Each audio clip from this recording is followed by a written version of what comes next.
साखी की है तो उन गुस्ताखों के सफीर को पाकिस्तान से दफा किया जाए, लेकिन पाकिस्तानी हुकूमत ने बजाय सफीर निकालने के तहरीक लब्बैक या रसूलुल्लाह के लोगों पर गोलियां बरसाई।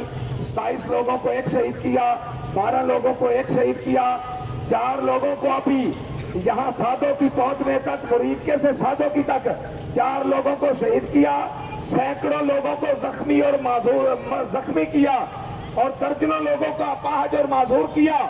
तो मैं ये कहना चाहता हूं कि पाकिस्तान की आवाम अब सड़कों पे आ जाए। जुल्म की इंतहा हो चुकी है। ईमान का तकादा ये है कि अब घरों में बैठना गैरत का तकादा नहीं है। सब लोग उठो, इस कारवां के साथ शामिल हो जाओ। ये नामूस और रिसालत कारवां है, ये इज्जत रसूल कारवां है, ये अपने नबी से वफा का कारवां है। इसके साथ शामिल हो जाएं। हम इंशाअल्लाह इस्लामाबाद जाएंगे। ये काफिला रुकेगा नहीं, ना तुम्हारे चैलेंज से, ना तुम्हारी गोलियों की बौछार से, ना तुम्हारे जुल्म और तशद्दुद से कोई चीज भी इस काफिले का रास्ता रोक नहीं सकती। आशिकाने रसूल, सिर्फ खड़े होकर देखो ही नहीं, पता नहीं जिंदगी कब खत्म हो जानी है। उठो,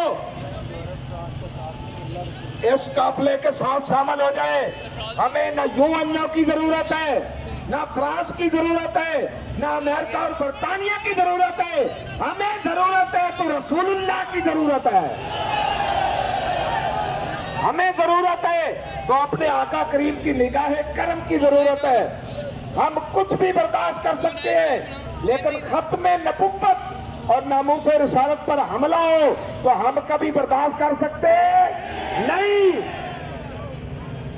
इसलिए मैं इन हुक्मरानों से भी कहूंगा कि होश के नाखन लें। आपने अभी और कितनी गोलियां बरसानी है, कितने लोगों को शहीद करना है।